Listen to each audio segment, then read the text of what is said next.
အားလုံးပဲမင်္ဂလာပါခင်ဗျာ UK Match ရဲ့ Facebook နဲ့ YouTube Channel တွေကနေကြိုဆိုပါရစေဒီကနေ့ရဲ့နောက်ဆုံးရအားကစားသတင်းတွေကိုကြည့်ရမယ်ဆိုရင်တော့2022ကာတာကမ္ဘာဖလားပြိုင်ပွဲကြီးကိုပြိုင်ပွဲကျင်းပမဲ့အချိန်ကိုလည်းထုတ်ပြန်ကြေညာလိုက်ပြီဖြစ်ပါတယ် FIFA ကတော့2022ကာတာနိုင်ငံကကမ္ဘာဖလားပြိုင်ပွဲကိုနိုဝင်ဘာ21ရက်နေ့ကနေဒီဇင်ဘာ18ရက်နေ့အတွင်းကျင်းပသွားမယ်လို့အတည်ပြုကြေညာနိုင်ခဲ့တာပါကာတာနိုင်ငံအတွင်းဆောင်းရာသီကာလမှာကျင်းပမှာဖြစ်ပြီးကာတာနိုင်ငံရဲ့မြို့ကြီး၅မြို့ကဘောလုံးကွင်း၈ကွင်းမှာပြုလုပ်သွားမယ်လို့ဆိုတာပါကမ္ဘာမှာအပူဆုံးနိုင်ငံဖြစ်တဲ့ကာတာနိုင်ငံမှာကမ္ဘာဖလားကျင်းပခွင့်ရမှာဖြစ်လို့အပူချိန်20နဲ့30ကြားမှာရှိတဲ့နိုဝင်ဘာနဲ့ဒီဇင်ဘာလအတွင်းကိုရွေးချယ်ခဲ့တယ်လို့ FIFA ကထုတ်ပြန်ကြေညာခဲ့တာလည်းဖြစ်ပါတယ်ဘာဆိုနာသင်းရဲ့တိုက်စစ်မှုလူဝီဆာရက်ကတော့ဒီနေ့ရာသီတွင်းမှာစူဖလားတွေရနိုင်ဖို့အခွင့်အရေးရှိနေသေးတယ်လို့ဆိုပါတယ်သူတို့အနေနဲ့ဥရောပချန်ပီယံလိဖလားကိုရနိုင်ဖို့အခွင့်အရေးရှိနေကြောင်းနဲ့ပထမဆုံးအနေနဲ့နာပိုလီပွဲကိုတော့အနိုင်ရဖို့အားလုံးအာရုံစူးစိုက်ရမယ်လို့ဆိုတာပါချန်ပီယံလိပြိုင်ပွဲမှာဘာဆိုနာသင်းအနေနဲ့ဘိုးဆွဲနိုင်ဖို့အရေးသွေးတွေရှိနေစေဖြစ်ကြောင်းနဲ့2015ခုနှစ်နောက်ပိုင်းပထမဆုံးစူဖလားရဖို့ပြန်လည်ပြစ်မှတ်ထားနေတယ်လို့ဆွာရက်စ်ကဆိုခဲ့တာပါတခါရီယယ်မက်ဒရစ်အသင်းကလည်းဗလန်စီယာရဲ့ကစားသမား2ယောက်ကိုခေါ်ယူချင်နေတယ်လို့မာကာသတင်းစာမှာဖော်ပြလာပါတယ်ဗလန်စီယာအသင်းရဲ့တိုက်စစ်မှုရိုဒရီဂိုနဲ့နောက်ခံလူ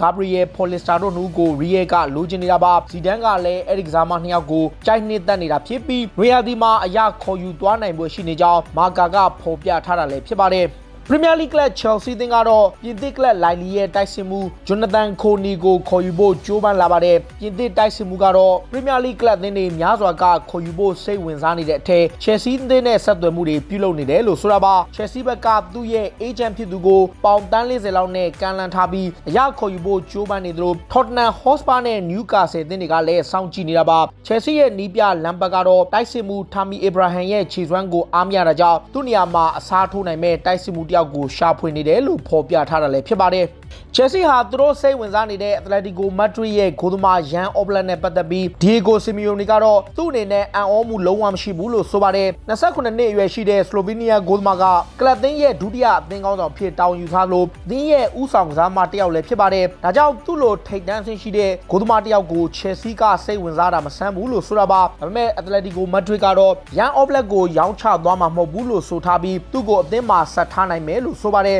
Chelsea သင်းကတော့ရန်အော့ဘလက်ကိုရရှိနိုင်ဖို့ယူရိုတန်း100နဲ့ကမ်းလှမ်းမှုတွေလည်းပြုလုပ်ထားပြီးဖြစ်ပါတယ်လီဗာပူးသင်းရဲ့နီးပြယာဂန်ကလော့ကတော့အာဆနယ်ကိုရှုံးခဲ့တဲ့ပွဲအတွက်အလွန်ပဲစိတ်ပြတ်မိတယ်လို့ဆိုပါတယ်အဲ့ဒီပွဲမှာသူ့အသင်းကမထင်မှတ်ပဲအမှားတွေကျူးလွန်ခဲ့ပြီးမှဒီလိုအမှားမျိုးတွေထပ်မံမလုပ်ဖို့သင်ယူရမယ်လို့ဆိုတာပါအဲ့ဒီရှုံးပွဲကြောင့်လီဗာပူးကမန်ချက်စတာစီးတီးတင်ထားတဲ့2017-18ကပရီးမီယာလိရမှတ်စံချိန်100ကိုလိုက်မီနိုင်ဖို့အခွင့်အရေးမရှိတော့သလိုစံချိန်တွေများစွာဆုံးရှုံးသွားခဲ့ရတာလည်းဖြစ်ပါတယ်လီဗာပူးဟာလာမဲ့ Chelsea နဲ့ပွဲစဉ်မှာတော့အိမ်ကွင်း Anfield မှာစူဖလားကင်မြောက်တော့မှာဖြစ်ပါတယ်နှစ်ပေါင်း30အတွင်းပထမဆုံးကျင်ရတဲ့အမှတ်ပေးချန်ပီယံစူဖလားအတွက်ယာဂန်ကလော့ရဲ့အသင်းကကလပ်သင်းရဲ့ famous stand ဖြစ်တဲ့ The Cop ရှေ့မှာအောင်ပွဲခံသွားမယ်လို့ဆိုတာပါလီဗာပူးသင်းရဲ့မေဂျော်နီးပြကြီး Kenny Dalglish ကစုစိတ်တွေကိုချီးမြှင့်ပေးသွားမှာဖြစ်ပြီးယာဂန်ကလော့နဲ့ Henderson ကအောင်ပွဲခံဖို့အသင့်ဖြစ်နေပြီလို့ဆိုတာပါအောင်ပွဲခံမှုကို TV ကဓာတ်ရိုက်ပြသမှာဖြစ်ပြီးပရိသတ်တွေအနေနဲ့တော့ Anfield ကွင်းကိုလာရောက်ပြီးအားပေးခြင်းမပြုလုပ်ဖို့နဲ့အိမ်ကနေသာအားပေးဖို့သာ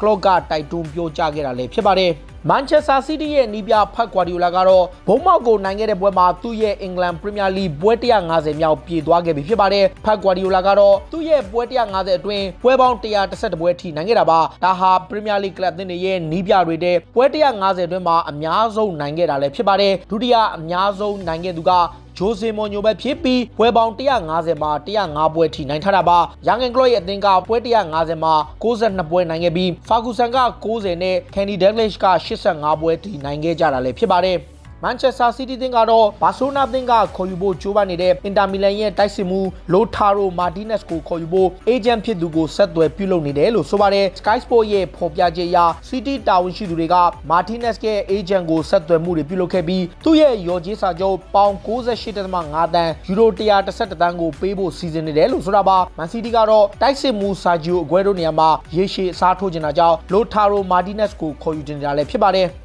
Crystal Palace အသင်းရဲ့တောင်ပံကစားမ Wilfried Zaha ကိုတော့ခေါ်ယူခြင်းနေတဲ့ကလပ်သင်းတွေ၄သင်းထိရှိနေတယ်လို့ဆိုပါတယ်။ Premier League က Everton, Newcastle နဲ့ဥရောပထိပ်တန်းကလပ်တွေဖြစ်ကြတဲ့ Atletico Madrid နဲ့ Bayern Munich အသင်းတွေကခေါ်ယူဖို့ကြိုးပမ်းနေတာပါ။ Palace ကတော့တောင်ပံကစားမကိုပေါင်တန်း80ထိဈေးသက်မှတ်ထားပြီးရှော့ဈေးနဲ့လုံးဝရောင်းချသွားမှာမဟုတ်ဘူးလို့ဆိုတာပါ။ Newcastle အသင်းနဲ့ Everton အသင်းတွေကတော့ Palace အသင်းကိုဆက်သွယ်မှုတွေပြုလုပ်ခဲ့ပြီးနောက်ပေါင်တန်း60လောက်နဲ့ခေါ်ယူနိုင်ဖို့ကမ်းလှမ်းခဲ့တယ်လို့ British Media တွေမှာဖော်ပြနေပေမဲ့ Crystal Palace အသင်းကတော့တန်း80ရရှိမှသာရောင်းထုတ်သွားမယ်လို့ပြန်လည်တုံ့ပြန်ခဲ့တာလည်းဖြစ်ပါတယ်။ Arsenal အသင်းရဲ့နီးပြ Mikel Arteta ကတော့ကလပ်သင်းတွေနဲ့အနာဂတ်မှာအောင်မြင်မှုတွေရရှိနိုင်ဖို့ကစားသမားသစ်တွေများစွာလိုအပ်တယ်လို့ဆိုပါတယ်။လက်ရှိသူ့အသင်းရဲ့ခြေစွမ်းက City, Liverpool တို့နဲ့အဆင့်တန်းအရန်ကွာထားနေကြောင်းနဲ့ဒီလိုအရေးချင်းရှိတဲ့ကစားသမားသစ်တွေကိုအားဖြည့်နိုင်မှသာ Premier League မှာအောင်မြင်မှုရဖို့အခွင့်အရေးရှိနိုင်လို့ကလပ်သင်းတွေလည်းမှန်ကန်တဲ့လမ်းကြောင်းတစ်ရပ်ကိုတွားရောက်နိုင်လိမ့်မယ်လို့အသင်းကိုတောင်းဆိုခဲ့တာလည်းဖြစ်ပါတယ်။ Arsenal အသင်းကခေါ်ယူဖို့ကမ်းလှမ်းနေတဲ့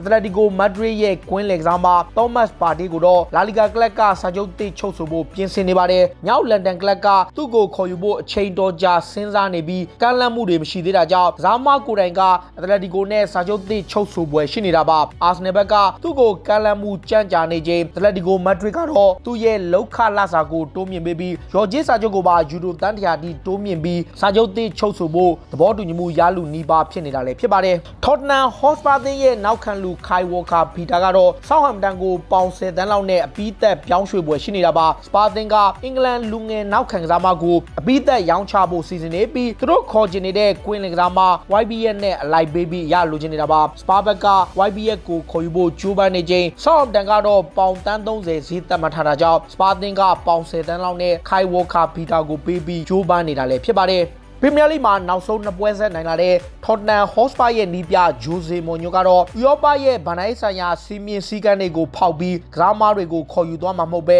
ပုံမှန်တာမန်ကစားသမားတွေနဲ့သာကလပ်သင်းကိုအားဖြည့်သွားမယ်လို့ဆိုပါတယ်။ကလပ်အနေနဲ့ Champions League ဝင်ခွင့်ပြန်ရဖို့ကအဓိကပြစ်မှတ်ဖြစ်ပြီး FFP ရဲ့စီမင်းစည်းကမ်းတွေအတွင်းကမဖောက်ဖျက်ပဲကစားသမားတွေကိုခေါ်ယူသွားမယ်လို့ဆိုတာပါ။ Borussia Dortmund အသင်းကတော့သူတို့ရဲ့တောင်ပံကစားမ Jadon Sancho ကို United ရဲ့ကမ်းလှမ်းမှုကိုစောင့်နေတယ်လို့ဂျာမန်သတင်းစာတစ်ခုမှာဖော်ပြထားပါတယ်။ Dortmund အသင်းကတော့ United ရဲ့ကမ်းလှမ်းမှုကိုစောင့်မြူနေပြီးယူရိုတန်း120လောက်ထိရရှိဖို့မျှော်လင့်နေတာပါ။ Manchester United ကတော့စောပိုင်းကသူ့ကိုတန်း100ကျော်ထိသုံးဖို့အစီအစဉ်မရှိဘူးလို့ဆိုထားပေမဲ့နောက်ပိုင်းမှာတော့ဈေးတိုးမြင့်ပြီးမှကမ်းလှမ်းသွားပွဲရှိနေကြောင်းဂျာမန်သတင်းစာကဖော်ပြထားတာလည်းဖြစ်ပါတယ်။ Manchester United အသင်းကတော့အသင်းကနေထွက်ခွာမယ်ဆိုပြီးသတင်းတွေထွက်နေတဲ့ကွင်းလင်ကစားမဖော်ပါကို9နှစ်သက်တမ်းတိုးဖို့ကြိုးပမ်းနေပြီဖြစ်ပါတယ်။29နှစ်အရွယ်ရှိတဲ့ဖော်ပါကတော့ United နဲ့2021ခုနှစ်ထိစာချုပ်သက်တမ်းကျန်ရှိနေသူဖြစ်ပေမဲ့ကလပ်သင်းဘက်ကခြေစွမ်းပြလာတဲ့သူ့ရဲ့အနေထားကြောင့်9နှစ်သက်တမ်းတိုးဖို့ကြိုးပမ်းနေတာပါ။လက်ရှိမှာတော့ဖော်ပါကို Real Madrid နဲ့ Juventus အသင်းတွေကခေါ်ယူဖို့ကြိုးပမ်းနေပေမဲ့ဆိုရှာကတော့ Bruno Fernandes နဲ့ဖော်ပါအတွဲကကလပ်သင်းအတွက်အရေးပါတဲ့ကွင်းလင်အတွက်ဆက်ဖြစ်လို့သူ့ကိုရောင်းထုတ်သွားမှာမဟုတ်ပဲစာချုပ်သစ်ချုပ်ဆိုဖို့ကမ်းလှမ်းမှုပြုလုပ်လာခဲ့တယ်လို့ဆိုတာပါ။ Juventus အသင်းရဲ့နီးပြ Maurizio Sarri က Sassuolo ကို3-0စီသေးကြခဲ့တဲ့ပွဲမှာကလပ်သင်းရဲ့ခံစစ်ပိုင်းကဒီထက်ပိုပြီးတိုးတက်သင့်တယ်လို့ဆိုလိုက်ပါတယ်။ Juventus အသင်းဟာ Sarri လက်ထက်မှာတော့ခံစစ်ပိုင်းတီးတီးသာအားနည်းနေပြီး Serie A ပွဲစဉ်အများစုမှာဂိုးတွေပေးထားရတာလည်းဖြစ်ပါတယ်။ခံစစ်ပိုင်းအတောင်တင်းဆုံးအသင်းဖြစ်နာမည်ကြီးခဲ့တဲ့ Juventus က Sarri လက်ထက်မှာဂိုးတွေဇက်တိုက်ပေးနေရမှုပေါ် Juventus ပရိသတ်တွေကဝေဖန်နေကြပေမဲ့ Sarri ကတော့သူတို့အနေနဲ့ဒီနှစ်ရာသီတွင်းမှာSerie A ချန်ပီယံဆုဖလားကိုအရယူသွားမှာဖြစ်ကြောင်းနဲ့ Champions League ပြိုင်ပွဲမှာလည်းဘိုးဆွဲနိုင်ဖို့အခွင့်အရေးရှိတယ်လို့ဆိုတာပါ။ဒါပေမဲ့ဆာဆွဲလိုနဲ့ပွဲမှာတော့ကလပ်သင်းကကစားသမားတွေနဲ့ဒီထက်ပိုကောင်းတဲ့ခြေစွမ်းမျိုးပြသသင့်တယ်လို့သူ့ရဲ့ကစားသမားတွေကိုသတိပေးပြောကြားလိုက်တာလည်းဖြစ်ပါတယ်။ဒါတွေကတော့စိတ်ဝင်စားစရာနောက်ဆုံးရအားကစားသတင်းတွေကိုတင်ဆက်ပေးခဲ့တာပါ။ခုလိုမျိုးစိတ်ဝင်စားစရာအားကစားသတင်းတွေကိုနားဆင်ကြတဲ့ကြည့်ရှုကြတော့ UK Matchday ရဲ့ Facebook နဲ့ YouTube Channel တွေကို Follow လုပ်ထားကြပါလို့တောင်းဆိုရင်းနဲ့ဒီကနေ့ရဲ့အစီအစဉ်ကိုဒီမှာပဲအဆုံးသတ်ပါရစေ။အားလုံးကိုကျေးဇူးတင်ပါဗျာ။